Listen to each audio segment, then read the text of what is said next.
Bonjour, c'est la deuxième fois que je m'adresse au hip-hop et cette fois, je ne voudrais pas parler de musique, je voudrais parler de responsabilité. Parce que le monde a changé, la santé mentale est devenue un sujet, la solitude est devenue un sujet, les relations entre les femmes et les hommes sont devenues un sujet, les jeunes cherchent des repères. Et je me demande maintenant, est-ce que nos récits ont changé avec le monde? Parce que le hip-hop n'a jamais été seulement une musique, il s'agit d'une histoire dans l'histoire de notre société. Pendant des années, il a donné des mots à des injustices que personne ne voulait entendre. Et c'est pour ça qu'il est devenu une culture majeure. Pas seulement parce qu'il faisait du son, mais parce qu'il donnait des mots. M-O-T-S sur des mots, M-A-U-X. Et quand une culture donne des mots, elle donne aussi une manière d'interpréter le monde. Et il y a quelques jours, 3 femmes ont été poignardées en pleine rue à Paris.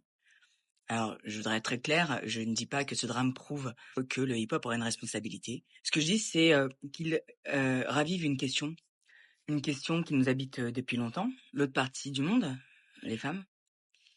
Et parce que je crois que les violences ne naissent jamais de nulle part.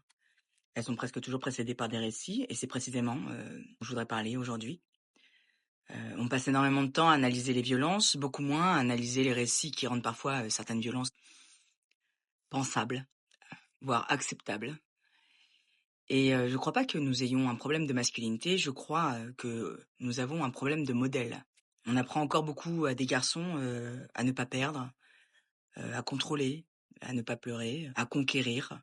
Et puis un jour, et on s'étonne que certains ne sachent plus aimer sans vouloir posséder. Alors je voudrais être très précise, je suis pas en train d'accuser les hommes, au contraire. Je crois profondément que la majorité d'entre eux ne rêvent pas de faire peur, ils rêvent d'être aimés. Mais entre ce qu'ils ressentent et ce qu'on leur autorise à être, il y a parfois toute une éducation. Et c'est de cet angle mort dont je voudrais éclairer la partie de la problématique trop longtemps immergée. Pendant longtemps, le hip-hop nous a appris contre quoi nous battre. Et je me demande aussi maintenant s'il pourrait pas aussi apprendre à comment mieux vivre ensemble. Comment aimer sans posséder. Comment traverser un rejet. Comment coopérer. Comment faire société. Parce qu'au fond, les chansons, les films, les histoires, ils ne fabriquent pas seulement des succès, ils fabriquent des imaginaires. Et les imaginaires fabriquent des patrimoines culturels, ils fabriquent des générations. Je partage pas ces questions pour provoquer, je les partage parce que je prends profondément au sérieux le pouvoir de la culture, le pouvoir des mots. Alors je demande pas à ce qu'on soit d'accord avec moi, ni qu'on s'oppose forcément à moi. J'invite seulement à réfléchir avec moi à une question. Si nous savons que nos récits façonnent la manière dont les êtres humains apprennent à aimer, à dialoguer, à vivre ensemble, alors quelle génération d'hommes et de femmes avons-nous envie d'élever et d'aider à faire grandir?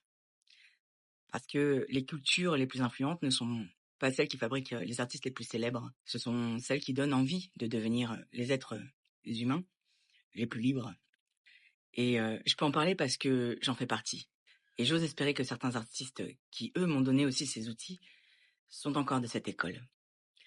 Merci d'avoir écouté jusqu'au bout. Au plaisir d'échanger. Bashi bashi.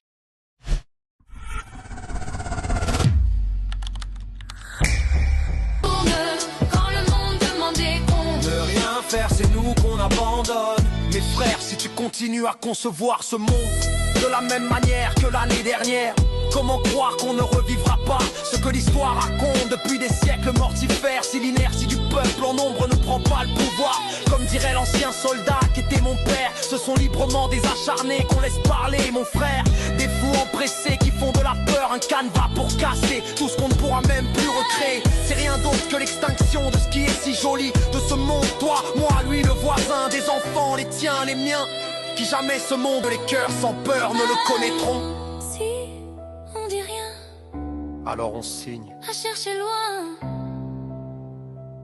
ce qu'on est censé avoir juste ici. Tu penses à quoi vraiment sérieusement sur la vie de ta mère? Wake up! Pas seulement du lit mais des illusions de l'esprit. Le divertissement c'est toute la terre entière où l'on nous perd. C'est sous la même bannière que la bascule peut se faire. Sinon ce sera par la complicité de nos inerties que ces pervers continueront Ici, de nous enculer entre nos amis, nos amants, nos frères et toutes les communautés.